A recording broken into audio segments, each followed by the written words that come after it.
할렐루야. 귀하고 복된 주일 우리 2부 예배에 나오신 우리 사랑하는 성도님들과 또 각 가정에서 온라인으로 예배드리는 우리 가정을 예수님의 이름으로 환영하고 축복합니다. 우리 좌우에 계신 분들과 우리 반갑게 인사하겠습니다. 잘 오셨습니다. 반갑습니다. 잘 오셨습니다. 반갑습니다. 잘 오셨습니다. 지난 주간에 제가 휴가를 보내는데 어디 가지 않았어요. 이제 시골에 이제 가정에 가서 부모님과 함께 시간을 보내기도 하고, 그리고 이제 비도 많이 오고, 또 비가 안 올 때는 폭염이 내리고, 그리고 이제 뉴스 오니까 또 이제 난리가 나고, 마음이 참 무겁더라고요. 그래서 오늘 주일에 주님 어찌합니까? 라는 마음이 솔직히 있었는데, 또 하나님께서는 또 삶의 자리를 세우시는 우리 성도님을 통해서 영광 받으심을 믿습니다. 지난 주이나 이번 주이나 큰 변화는 없는 것 같아요. 성전에 나와서 예배하시는 분들은 앉아서 주식해서 잘 예배 드리는 것이고, 또 각자 자리에서 온라인으로 예배 드리시는 분들은 꼭 삶의 자리를 예배로 잘 세워갈 수 있기를 소망합니다.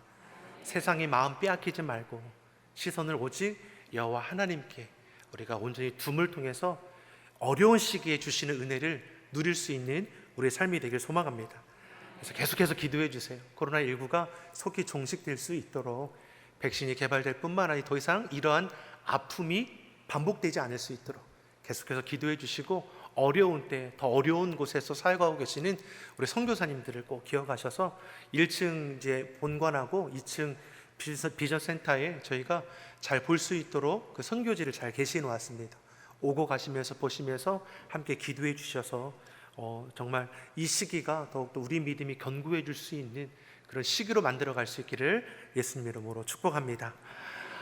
무엇보다 이 시기에 우리의 신앙도 중요하지만 우리 자녀들의 신앙도 중요합니다. 참 힘든 것 같아요. 여러분 그래도 삶의 자리를 세워가려고 하는데 우리의 자녀들은 부모님이 이끌어주지 않으면 나태해지고 게을러질 수밖에 없을 겁니다. 그렇기 때문에 가정에서 예배 드릴 때 꼭 우리 자녀들이 함께 예배할 수 있도록 여러분 세워주시고, 또 유년부, 초등부, 소년소녀부도 실시간으로 예배할 수 있도록 다 준비되어 있으니까요, 우리 자녀들이 가정에서도 부서 예배를 잘 드릴 수 있도록 그렇게 협력해 주시고, 또 우리 교사를 위해서 또 교육자를 위해서 함께 기도로 마음 모아 이겨나갈 수 있기를 간절히 축복합니다. 옆 사람에게 이렇게 힘을 낼 수 있도록 우리 이렇게 축복하겠습니다. 내가 당신을 위해 기도하겠습니다. 기도할지는 모르겠지만 이런 눈빛이 아니라 꼭 기도하실 수 있기를 바랍니다. 우리가 이제 베드로전서 이제 마지막 부분 5장의 말씀으로 은혜를 나누고자 합니다. 오늘 함께 나눌 말씀을 보니까 사도 베드로가 계속해서 우리에게 반복적으로 하는 말씀이 무엇입니까? 로마의 박해로 인해서 믿음을 지키기 위해 흩어질 수밖에 없었던 나그네 된 자, 이것이 너희의 영적인 정체성이라는 겁니다. 믿는 자, 저와 여러분들도 마찬가지입니다. 이 시대에 저와 여러분도 하늘 본향을 향해 나아가는 거룩한 나그네입니다. 그러기에 우리에게 중요한 것이 무엇입니까? 잠시 머무는 이 땅에 있지 않고 장차 나아갈 본향에 우리가 초점을 두고 나아가야 한다는 것입니다. 그래서 베드로전서를 통해서 계속해서 고난 가운데 무엇을 바라보게 합니까? 하나님의 영광을 바라보라는 겁니다. 1장 6절에서 사도 베드로가 뭘 우리에게 말씀합니까? 1장 6절의 말씀 우리 같이 보겠습니다. 너희가 이제 여러 가지 시험을 인하여 잠깐 근심하게 되지 않을 수 없었으나 오히려 크게 기뻐하도다. 아멘. 약한 시대에 믿음을 지키기 위해서 당하는 시련과 고난은 있다라는 겁니다. 여러분, 믿음 지킨다고 해서 고난이 피해가는 것이 아니라 믿음을 지키기 때문에 찾아오는 고난이 있다라는 것입니다. 다시 말해서 또 무엇입니까? 이 고난은 우리를 연단, 재련함을 통하여 고난을 지나 영광을 바라보게 할 수 있도록 이끌어가는 것이라는 겁니다. 1장 7절도 우리가 이어서 이렇게 말씀하지 않습니까? 1장 7절의 말씀 같이 보겠습니다. 너희 믿음의 시련이 불로 연단하여도 없어질 금보다 더 귀하여 예수 그리스도에 나타나실 때에 칭찬과 영광과 존귀를 얻게 하려 함이라. 아멘. 우리가 주님 앞에 서게 됐을 때 주님이 우리에게 무엇을 약속하십니까? 칭찬과 영광과 존귀를 너희에게 허락하신다는 겁니다. 어떤 사람에게요? 믿음을 지키기 위해서 고난을 감내한 그리스도인 된 너희를 주님께서 무엇을 말씀하십니까? 칭찬과 영광과 존귀를 허락하신다라고 우리에게 말씀합니다. 계속해서 1장 이후부터 2장, 3장, 4장, 5장에 이르기까지 고난에 대해서 거듭해서 말씀하지 않습니까? 우리 2장 19절 말씀 우리 같이 보겠습니다. 우리 말씀을 차례차례 한번 같이 보겠습니다. 고난을 받아도 은혜가 되고 의를 위하여 고난을 받으면 복이 있는 자니 두려워 말라. 선을 행함으로 고난 받는 것이 하나님의 뜻이라. 너희가 그리스도의 고난에 참여하는 것으로 즐거워하라. 고난을 받은즉 부끄러워 말고 도리어 그 이름으로 하나님께 영광을 돌리라. 아멘.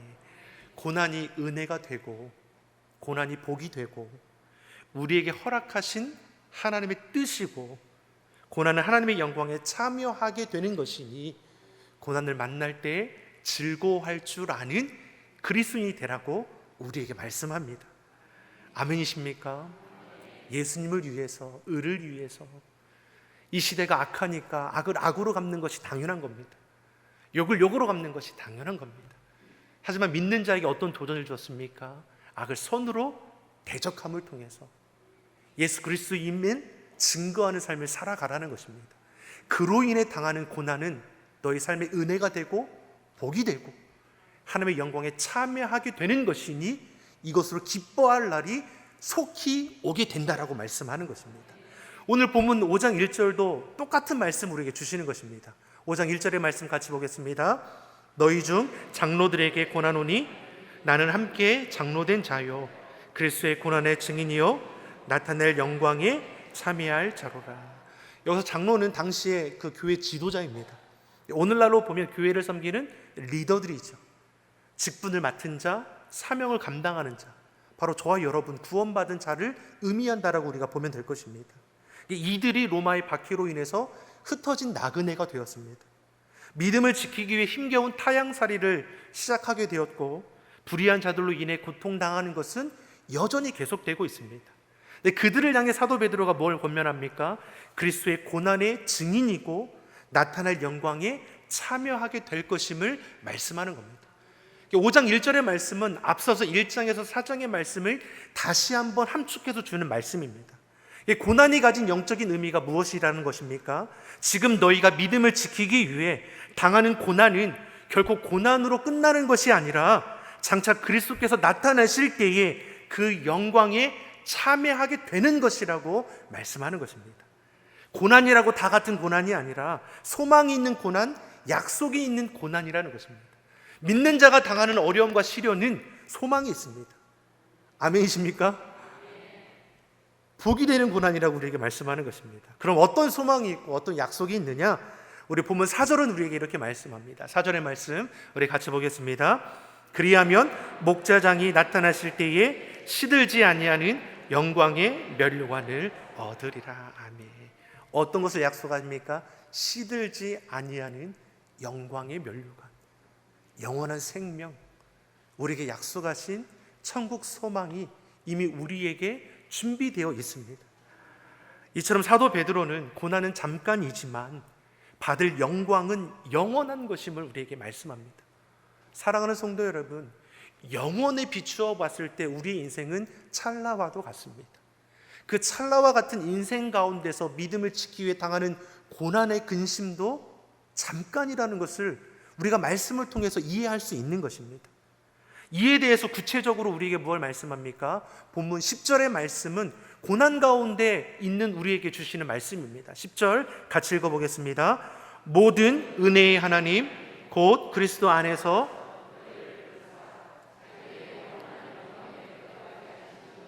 잠깐 고난을 받은 너희를 친히 온전케 하시며 굳게 하시며 강하게 하시며 터를 견고케 하시리라. 아멘.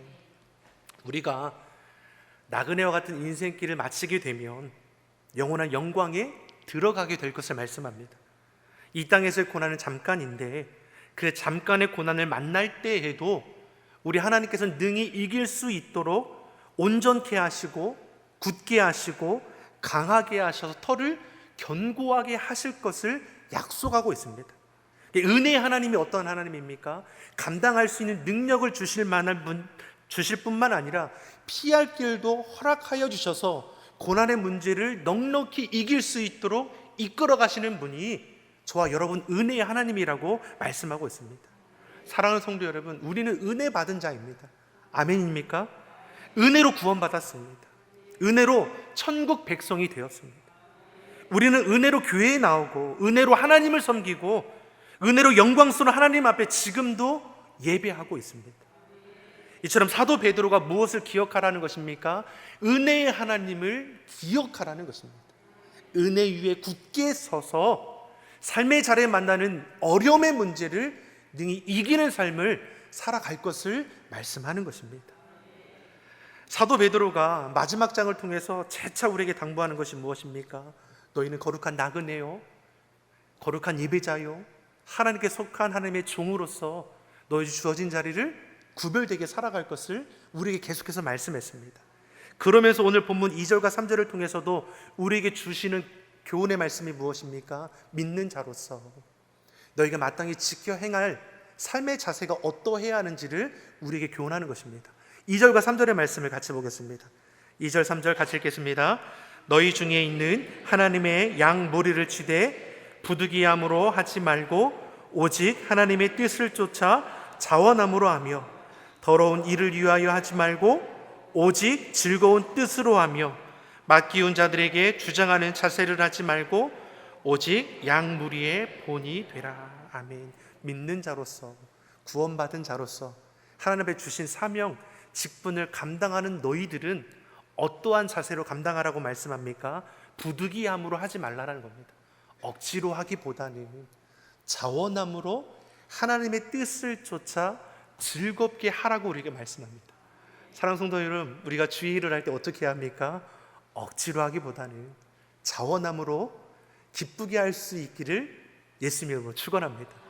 사실 이것은 주의 일만이 아니라 삶의 자리에 만나는 모든 일도 마찬가지입니다.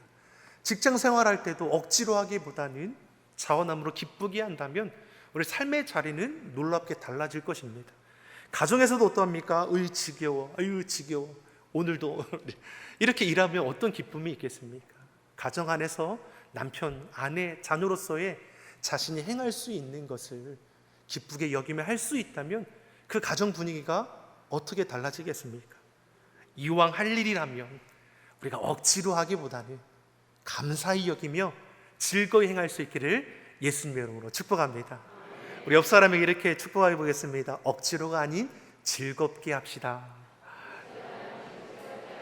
아멘. 공부도 즐겁게 하고 집안일도 즐겁게 하고 직장일도 즐겁게 하고 예배도 사역도 즐겁게 할 수 있다면 우리가 믿는 자로서 구별되지 않겠습니까? 우리는 연약합니다. 연약하기 때문에 하나님께서 주신 말씀이 무엇입니까? 은혜의 하나님입니다. 은혜 가운데 우리를 이끌어 가시는 것입니다. 부족하면 부족한 대로, 연약하면 연약한 대로 감당할 수 있도록 이끌어 가시는 분이 우리 주 하나님이십니다. 그리고 무엇을 이어서 말씀합니까? 주장하는 자세로 행하지 말고 지시하고 지적하는 자가 되지 말고 본이 될 수 있도록 앞서 행하는 그리스도인이 될 것을 우리에게 말씀합니다. 우리가 어떻게 이렇게 할 때가 있습니까? 이건 이렇게 해야지, 저건 저렇게 해야지, 자꾸 판단하고 지시하고 지적할 때가 우리 삶의 자리에 있지 않습니까? 근데 우리에게 뭘 말씀합니까? 그것이 일터에서든지 가정에서든지 교회 안에서든지 너희들이 믿음의 본이 될 수 있도록 앞장서서 해라는 것입니다. 지적하고 지시하기보다는 너희가 행할 것이 무엇인지를 앞장서서 행할 수 있는 자가 될 것을 우리에게 지금 말씀하는 겁니다. 사랑하는 성도 여러분, 제가 그러한 종이 되도록 하겠습니다.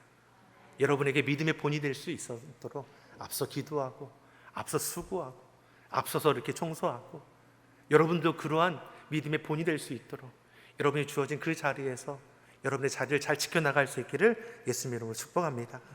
다시 말해서 결국 뭘 얘기하는 것입니까? 믿는 자는 섬기는 자가 될 것을 말씀하는 겁니다. 겸손히 낮아져서 예수님께서 우리를 사랑하신 것처럼 너희도 겸손히 낮아져서 섬기는 자가 될 것을 우리에게 말씀하는 것입니다. 우리 5절 6절이 우리에게 이거 말씀합니다. 5절 6절의 말씀 같이 보겠습니다. 젊은 자들아 이와 같이 다 서로 겸손으로 허리를 동이라. 하나님이 교만한 자를 대적하시되 겸손한 자들에게는 은혜를 주시느니라. 하나님의 능하신 손 아래서 겸손하라. 때가 되면 너희를 높이리라. 아멘. 너희가 서로 겸손으로 허리를 동일 것을 말씀합니다. 사도 베드로는 이제 제자일 때에 예수님을 통해서 가르침을 받은 것을 늘 기억하고 그것을 통해서 권면하는 것을 볼 수 있습니다. 최후의 만찬을 나누는 그 자리에서 예수님께서 제자들에게 무엇 하셨습니까? 허리에 수건을 두르시고 무릎을 굽혀서 제자들의 발을 다 씻겨주셨습니다. 사도 베드로가 이것을 기억하고 있는 겁니다. 예수님께서 자신을 낮추셔서 자신들의 더러워진 발을 씻겨주신 것처럼 너희도 서로를 향해 겸손히 낮아져서 사랑하고 섬기는 자가 되라는 것입니다. 겸손한 자를 하나님이 기뻐하신다라고 말씀합니다. 사랑하는 성도 여러분, 우리가 믿음으로 하나님 앞에 서게 될 것입니다. 그래서 믿는 자로서 우리가 어떤 본을 보여야 합니까? 겸손함으로 예수님께서 낮아져 섬긴 것처럼 저와 여러분도 그렇게 섬기는 자가 될 수 있기를 예수님의 이름으로 축복합니다. 반면에 교만한 자는 어떻게 하신다고 말씀합니까? 대적하신다라고 했습니다. 교만은 삶의 주인이 누구입니까? 자기 자신입니다. 내 인생 내 것이라고 말하면서 한 치 앞도 모르는 인생을 살아가는 것이 교만한 자들입니다. 얼마나 어리석은 겁니까? 내 인생 내 것이라고 말하며 교만하게 살아가는데 한 치 앞에 일어날 일도 모른다는 겁니다. 모르면서도 내 인생의 주인이 자기 것이라고 한다는 것입니다. 그래서 성경은 뭘 말씀합니까? 교만은 패망의 선봉이라는 겁니다. 반면에 겸손은 무엇입니까? 우리의 삶을 주인 되신 하나님 앞에 비추어 살아가는 자들입니다. 인생의 초점이 내게 있는 것이 아니라 하나님께 있는 자들이 겸손한 자입니다.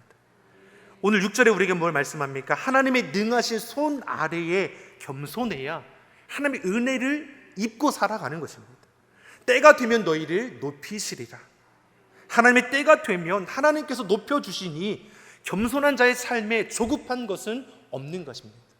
사랑하는 성도 여러분, 겸손한 자와 교만한 자의 삶의 모습이 어떻습니까? 겸손한 자는 삶의 여유를 가지고 살아갈 수 있습니다. 하지만 교만한 자는 무엇입니까? 늘 급할 수밖에 없습니다. 넉넉함에서 있는 여유가 아니라 하나님께 맡길 수 있는 여유가 있다라는 것입니다. 겸손한 자는 하나님께 맡김을 통해서 하나님께서 행하시는 것을 맞추어 가는 자이고, 교만한 자는 자기 중심으로 내 짐을 내가 짊어가니 늘 조급하고 급급할 수밖에 없는 삶의 모습을 살아가게 될 것입니다. 사도 베드로가 그래서 우리에게 뭘 말씀합니까? 7절의 말씀입니다. 7절의 말씀을 같이 보겠습니다. 너희 염려를 다 주께 맡겨버리라. 이는 저가 너희를 권고하심이라. 너희 염려를 다 주께 맡기라. 너희 염려를 다 하나님께 맡겨버리라. 저가 너희를 권고하심이라. 하나님께서 내 삶을 살피시고 인도하신다라는 분명한 고백이 있는 사람이 삶의 문제를 맡기고 자유할 수 있는 것입니다. 믿음의 반대가 불신입니까?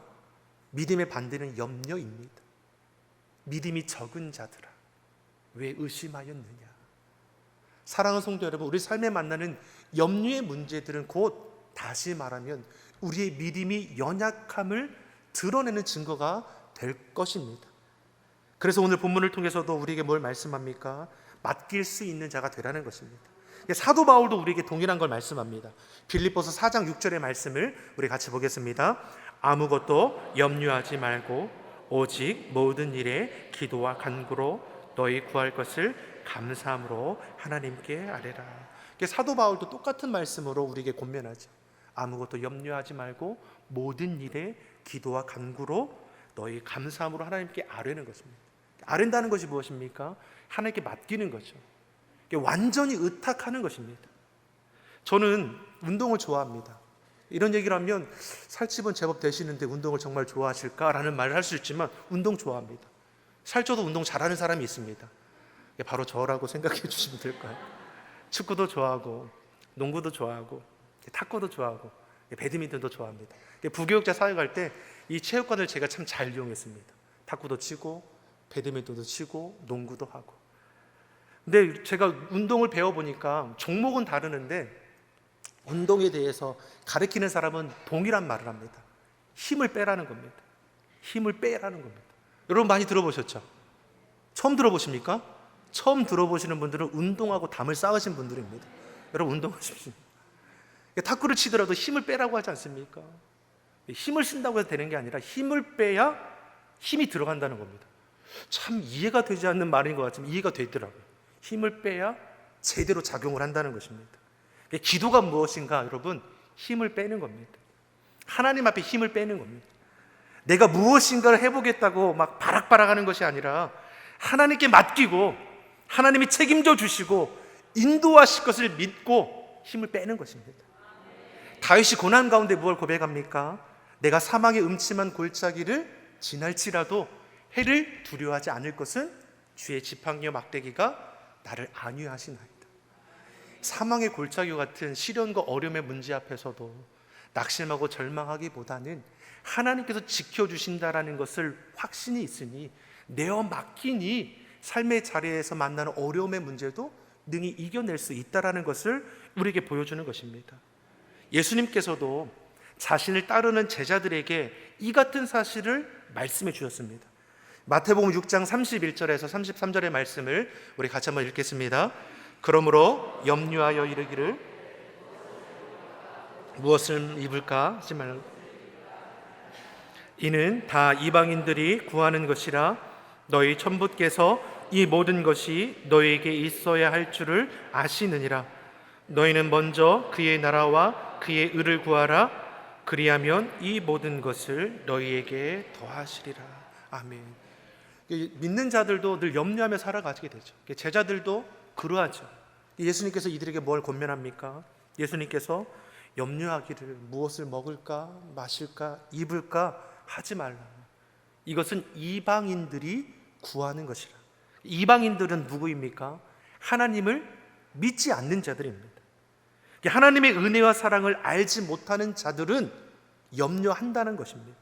왜? 눈에 보이는 것에 집착하며 살아가는 자들이기 때문입니다.